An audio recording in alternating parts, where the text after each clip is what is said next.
thee in this matter. Na poeira quente de Oklahoma, em 1918, nasceu um menino franzino, com olhos vivos e alma marcada para algo além do comum. O nome dele era Granville Oral Lombards. Filho de um pastor pentecostal pobre, ele cresceu entre cultos em tendas, orações ao redor da mesa e uma atmosfera onde a fé era mais necessária do que opcional. Mas sua vida começou com luta. Aos 17 anos, a morte bateu à porta. A tuberculose tomou seus pulmões como um ladrão cruel, o deixando prostrado numa cama, cuspindo sangue, com o corpo enfraquecido e a alma em crise. A medicina pouco podia fazer. Os dias eram de desespero e as noites cheias de gemidos abafados pelo travesseiro. Foi então que sua família decidiu levá-lo a uma tenda de cura, em um pequeno ajuntamento de crentes, onde a palavra era pregada com autoridade e o Espírito Santo se movia como fogo no meio da palha seca. Lá, em um momento simples, mas eterno, um homem de Deus impôs as mãos sobre o jovem doente e orou com fé. E o milagre aconteceu. Worrell se levantou curado, o ar voltou aos pulmões, a dor desapareceu, e mais do que a cura, uma convocação celestial desceu sobre ele como um manto invisível. Ele disse que ouviu claramente Deus falando com ele. Tu pregarás o evangelho e orarás pelos enfermos, e eu estenderei a minha mão para curá-los. Foi ali, entre lágrimas e glória, que o menino doente se tornou um homem marcado pelo sobrenatural. A partir daquele dia, Worrell sabia que sua vida não lhe pertencia mais. Ele havia sido curado, mas não apenas para viver, havia sido curado para servir. Essa experiência se tornaria o fundamento de tudo que viria depois. As multidões, as curas, os milagres, tudo nasceria daquele leito de enfermidade, daquele encontro com a misericórdia divina. O menino que quase morreu se tornaria um dos maiores evangelistas de cura da história moderna. E ele jamais esqueceria: a mão que me curou é a mão que me enviou. Depois de sua cura milagrosa, Oral Roberts não voltou simplesmente à vida como se nada tivesse acontecido. Algo dentro dele havia mudado para sempre. Era como se seus ossos queimassem com uma urgência divina. A voz de Deus que ouvira durante a cura se repetia em sua mente. Tu pregarás o evangelho e orarás pelos enfermos. Mas como um jovem pobre, sem instrução formal, poderia obedecer um chamado tão grande? Com humildade e temor, ele se lançou ao estudo da palavra, pregava onde o deixavam, às vezes em pequenos grupos, igrejas rurais, outras vezes nas esquinas, sob o olhar indiferente dos que passavam. Mas havia algo nele que prendia a atenção. Era a autoridade invisível de alguém que viu a glória e sobreviveu. Durante esse tempo, Worrell começou a desenvolver uma rotina de oração intensa. Ele dizia que não poderia pregar sem antes sentir a presença de Deus, jejuava com frequência, tinha convicção de que o poder de cura não vinha dele, mas do Espírito Santo que habitava em quem crer.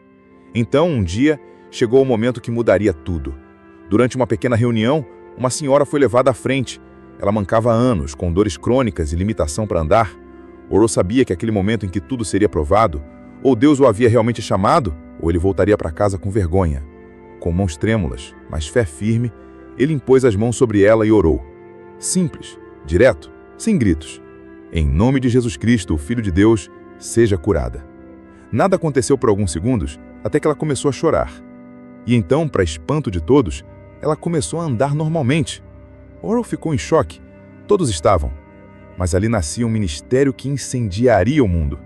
Era o primeiro milagre público de muitos que viriam. Naquela noite, ao voltar para casa, ele não dormiu. Ele caiu de joelhos e chorou. Não por medo, nem por orgulho, mas por reverência. Senhor, tu fizeste isso, e eu sei agora que nunca poderei voltar atrás. A partir daquele dia, Oral Roberts não era mais apenas um jovem pregador, ele se tornou um vaso de cura, um mensageiro de fé e um homem que ousaria crer no impossível, mesmo quando o mundo ao seu redor duvidasse. A notícia correu como fogo em palha seca. Havia um pregador jovem de fala simples, que orava e os enfermos eram curados, e onde o nome de Jesus é honrado com fé viva, as multidões sempre virão. Oral Roberts começou a pregar sob tendas, não porque fosse moda, mas porque os prédios já não comportavam o povo. As pessoas vinham de todos os cantos, paralíticos, cegos, cancerosos, aflitos, desesperados. Vinham porque ouviam que ali Deus ainda fazia milagres. A tenda se tornaria um símbolo do seu ministério. Não era apenas uma cobertura de lona, era um altar móvel, um lugar de glória. Em pouco tempo, Worrell alugou uma tenda com capacidade para 3.000 pessoas sentadas, sem contar os que ficavam em pé ao redor só para ouvir uma oração. Ele pregava com autoridade, mas sem teatralidade. Seu estilo era direto. Deus é um bom Deus. Ele não te trouxe até aqui para te abandonar. Ele pode e Ele vai te curar. Hoje. Os cultos eram intensos, longos, carregados de fé. Às vezes a atmosfera era tão pesada de unção que o povo começava a chorar antes mesmo da mensagem começar. E então vinha o momento mais esperado da noite, a fila de oração. Oral descia do púlpito, colocava as mãos sobre cada pessoa, uma a uma. Não eram orações repetitivas, mas palavras liberadas com poder. Os gritos de dor eram substituídos por gritos de júbilo, muletas eram abandonadas no chão, cadeiras de rodas ficavam vazias. Um dos primeiros milagres em massa aconteceu em uma campanha no sul dos Estados Unidos. Testemunhas afirmaram que mais de 50 pessoas foram curadas de doenças físicas severas em uma única noite. Médicos que acompanhavam os pacientes confirmaram curas inexplicáveis. Foi aí também que Oral começou a sentir fisicamente o mover de Deus. Ele dizia que quando o Espírito Santo queria curar alguém, sentia uma dor elétrica na palma da mão. Era como um sinal divino, uma sensibilidade sobrenatural. Assim, ao orar por alguém, ele sabia, mesmo sem explicações humanas, se aquela pessoa seria curada naquele momento ou não. Alguns zombavam, outros tentavam imitá-lo, mas ninguém podia negar. Milagres aconteciam onde ele passava. E mais do que milagres, havia salvação. Cada reunião era encerrada com um apelo forte, cheio de lágrimas. Centenas vinham aos pés da cruz, homens endurecidos se rendiam, famílias inteiras eram transformadas. Naquela época, muitos diziam que era exagero, mas hoje, olhando para trás, a história reconhece o que Oral Roberts fazia não era espetáculo, era avivamento. O que Deus estava fazendo através de Oral Roberts era tão poderoso que não podia mais ser ignorado, nem pelos crentes, nem pelos críticos. As multidões cresciam, as curas aumentavam, e a notícia de um pregador pentecostal ousado que orava por enfermos e declarava cura com convicção começou a circular nos jornais, no rádio e até na televisão. Mas junto com o crescimento, veio a oposição. Teólogos tradicionais o chamavam de fanático, líderes religiosos o acusavam de emocionalismo barato, jornalistas diziam que era um charlatão, muitos o pressionaram para parar, para recuar, para moderar as suas mensagens, mas ele não cedeu. Ele respondeu com mansidão, mas firmeza. Se Deus me curou, se Ele me chamou, então quem sou eu para duvidar do que Ele pode fazer com os outros? Ele acreditava que a incredulidade era a maior barreira para o agir de Deus e por isso combatia o ceticismo com uma arma poderosa, a fé simples e ousada, uma fé que declarava o impossível como se já tivesse acontecido. A fé, ele dizia, não espera ver para crer, ela crê e então vê. Essa fé era visível em sua postura, em suas orações, em seus olhos. Ele orava com a certeza de que o céu estava escutando, e talvez fosse justamente essa ousadia que mais incomodava os religiosos, porque a unção em sua vida expunha a estagnação de muitos púlpitos. Mesmo com as críticas, Oral não se acalou, pelo contrário, foi além. Começou a usar a televisão, algo inédito entre pregadores daquela época. Foi o primeiro evangelista a criar um programa cristão semanal nacional nos Estados Unidos. Enquanto muitos o acusavam de comercializar a fé, o programa levava cura, salvação e palavra de poder para milhares de lares que nunca entrariam numa igreja. E os milagres continuavam. Durante uma transmissão, uma mulher foi curada instantaneamente de um tumor enquanto assistia o programa em casa. Outro homem com paralisia parcial caiu de joelhos em frente à TV, chorando ao perceber que podia mover os braços novamente. Ninguém havia tocado neles, mas a fé os tocou. Dizem que, em certa ocasião, enquanto pregava ao vivo, uma criança surda foi curada do outro lado do país. A mãe gritou ao ver seu filho reagir ao som do nome Jesus pela primeira vez. O telefone da emissora ficou congestionado com testemunhos. Esses relatos incomodavam muitos, mas Oral não buscava agradar ninguém, apenas obedecer. Ele sabia que Deus o havia levantado para romper barreiras teológicas, barreiras sociais, barreiras entre o sobrenatural e o cotidiano. E ele fazia isso com um lema simples: milagres não são apenas para os tempos bíblicos, eles são para hoje e eles são para você. Não eram mais apenas eventos isolados, os milagres agora vinham em série. Cada cruzada de Oral Roberts parecia repetir um padrão sagrado. A palavra era pregada com fé, a presença de Deus descia como um peso glorioso e então os sinais se manifestavam.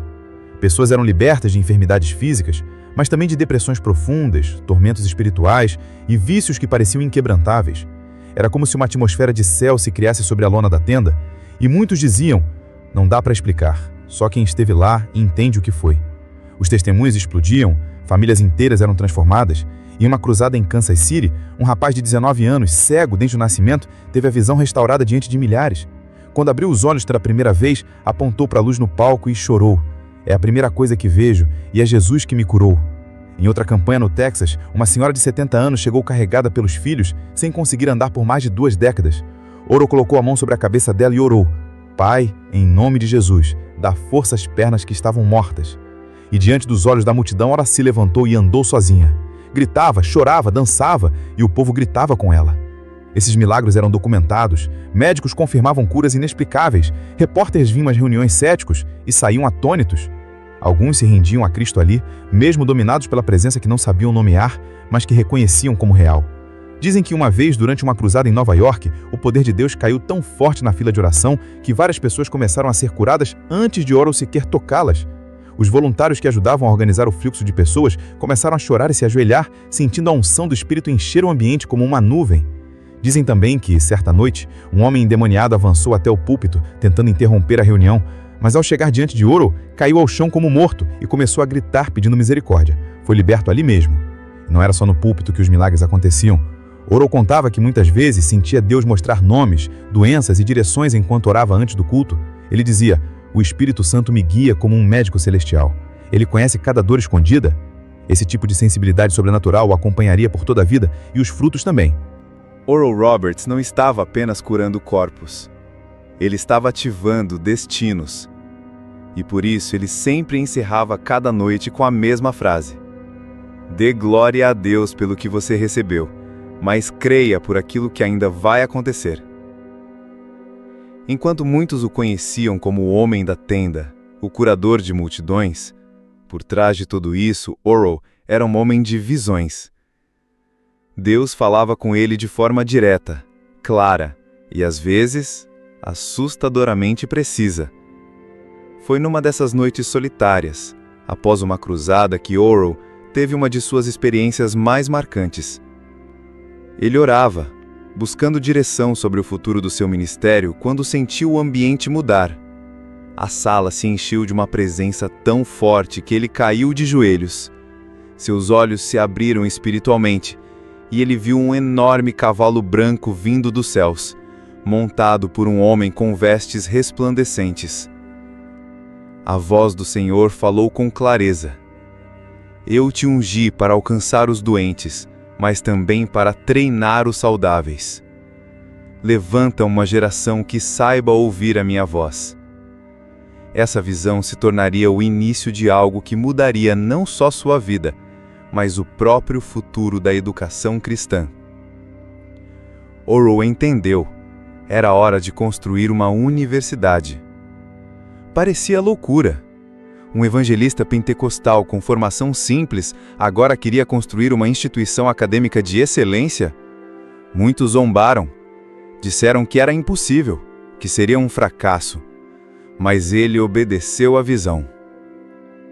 A frase que guiaria esse novo projeto foi clara como uma ordem do céu: "Crie uma universidade onde o Espírito Santo seja o diretor." Assim nasceu a ideia da Oral Roberts University, uma instituição que uniria fé e conhecimento, ciência e oração, excelência acadêmica e paixão espiritual, algo nunca visto antes naquele formato. Durante a construção, disse que ele teve outra visão. Viu Jesus caminhando entre os pilares da fundação, tocando os tijolos e dizendo: "Esse lugar será um ponto de envio. Daqui sairão vozes para as nações." Orrell não queria apenas formar profissionais. Ele queria despertar vocações eternas. Médicos que orassem por cura, advogados que buscassem justiça com compaixão, professores que ensinassem com unção. Ele via a universidade como um celeiro de avivamento. E enquanto a construção acontecia, os sonhos não paravam. Dizem que em certa noite ele viu em visão milhares de jovens, de todas as cores, raças e línguas, com Bíblia numa mão e diploma na outra.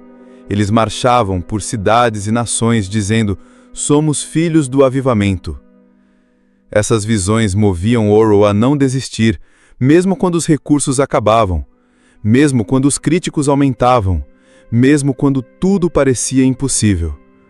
Porque onde há uma visão verdadeira de Deus, há também provisão, poder e propósito.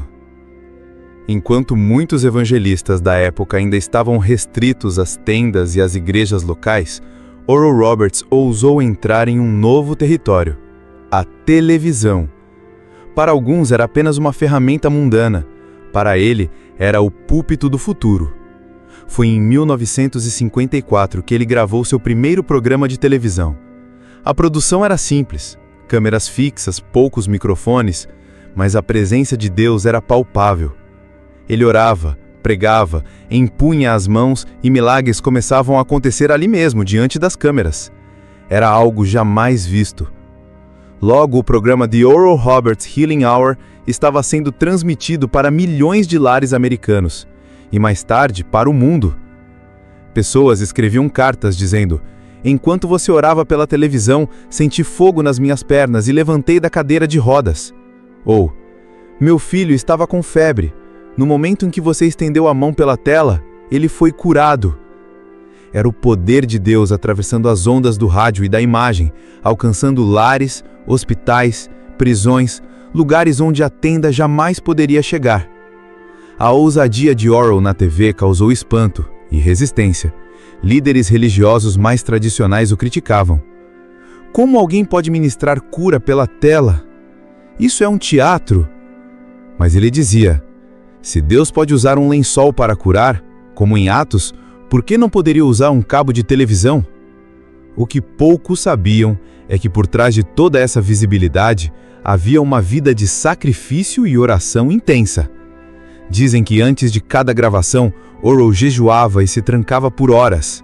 Ele chorava, clamava, buscava direção do Espírito Santo sobre o que pregar, quem chamar e por quem orar. Ele via a televisão como um altar.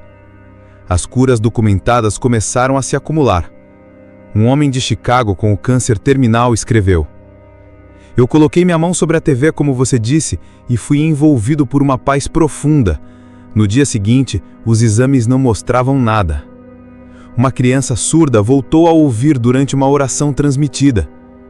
Milhões estavam sendo tocados, não por uma celebridade, mas por um servo obediente que ousou crer. E como se não bastasse, ele usava a televisão para mostrar os milagres acontecendo ao vivo nas cruzadas.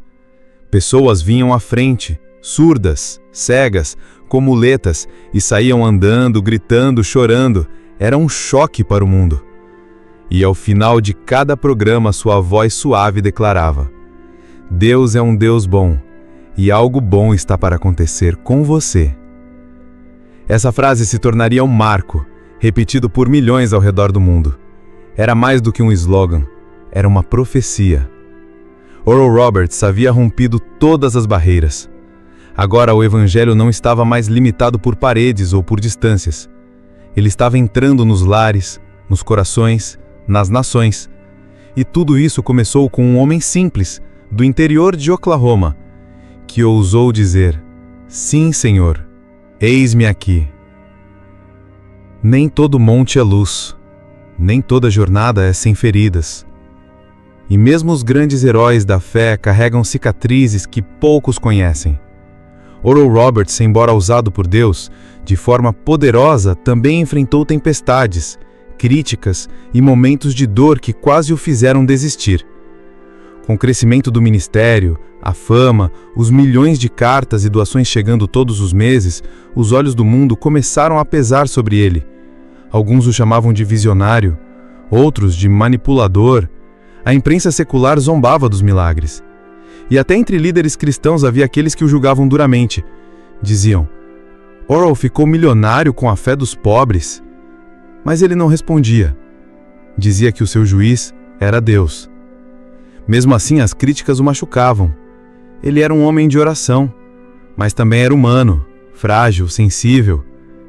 A situação se agravou quando, em 1987, ele apareceu na televisão dizendo que Deus lhe havia falado que se ele não levantasse $8 milhões para a expansão do ministério, Deus o levaria. Essa declaração causou um terremoto de críticas. Alguns gritaram: "Manipulação!" Outros zombaram: "Então Deus virou o cobrador?"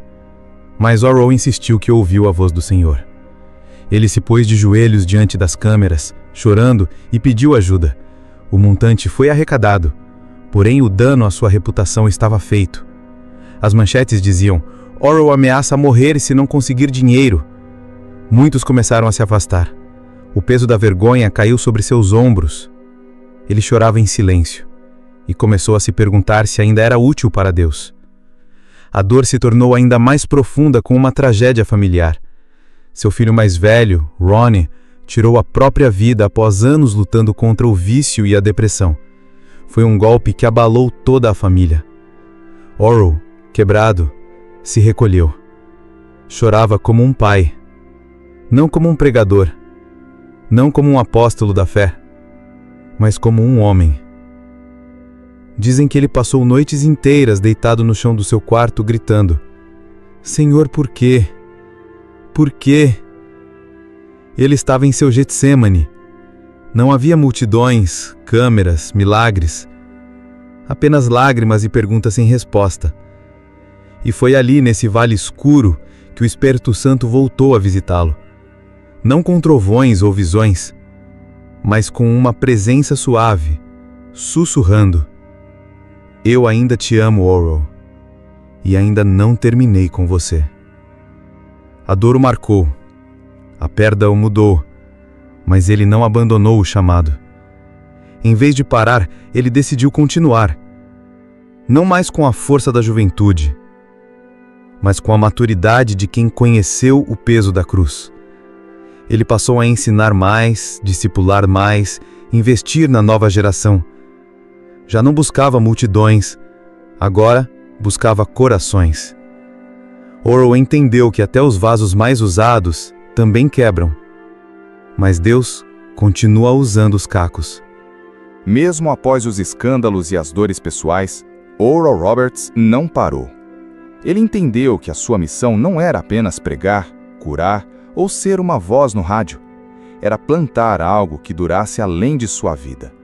E assim, nasceu um dos maiores legados de sua história, a Oral Roberts University, ORU. Foi no início dos anos 60 que Deus colocou em seu coração um novo sonho: formar uma geração de jovens cristãos que fossem poderosos no espírito e excelentes no conhecimento. Uma universidade onde o Espírito Santo tivesse liberdade, mas onde também se ensinassem medicina, direito, negócios e ciências com excelência. Muitos disseram: Orrell está louco, isso é grande demais. Mas ele respondeu: se for algo que eu posso fazer sozinho, então não é de Deus. Com ousadia e fé, em Tulsa, Oklahoma, ele começou a construir. Cada tijolo, cada sala, cada decisão era marcada por oração. O lema da ORU era claro: educando o homem todo, corpo, mente e espírito.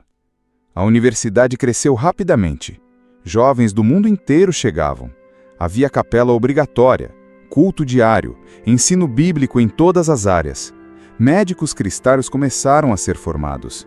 Advogados, engenheiros, pastores, pregadores, cientistas, empresários e todos com uma visão: ser luz onde quer que estivessem.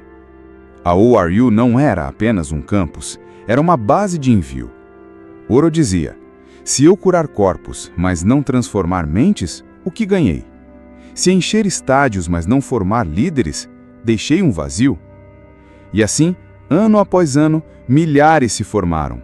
Muitos dos nomes que hoje lideram ministérios, igrejas e empresas passaram pelos corredores da ORU. Mas não foi fácil manter tudo. As finanças sempre foram uma guerra. O mundo acadêmico zombava da espiritualidade da escola, mas ele não recuava. Orrell estava semeando para um futuro que ele talvez nem veria por completo. Dizem que certa vez, ao andar pelos corredores vazios da universidade durante a madrugada, ele orou em línguas por horas e declarou: um dia, Senhor, daqui sairão homens e mulheres que incendiarão as nações, mesmo quando eu não estiver mais aqui. A universidade era sua semente mais duradoura, mais do que os milagres televisionados, mais do que os livros. A ORU era sua herança para as próximas gerações. Mesmo com lutas, críticas e desafios, ele permaneceu fiel. Como um agricultor que, mesmo cansado, ainda escolhe plantar, porque sabe que a colheita virá. E, de fato, viria. À medida que os anos passaram, Oral Roberts envelheceu, mas nunca perdeu o fervor. Mesmo quando as forças físicas diminuíram, seu espírito continuava ardendo com o mesmo fogo da juventude. Ele passou a dedicar seus últimos dias a orar, ensinar e a encorajar a nova geração, sabendo que seu ministério ultrapassaria o tempo e o espaço.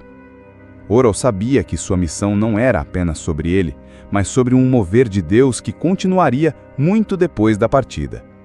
Durante suas últimas pregações, ele dizia com voz serena, porém firme: "Eu plantei uma semente, reguei com oração e lágrimas. Deus fará crescer o que só Ele pode florescer." Ele descansou em paz, em 2009, aos 91 anos, deixando um legado inalcançável.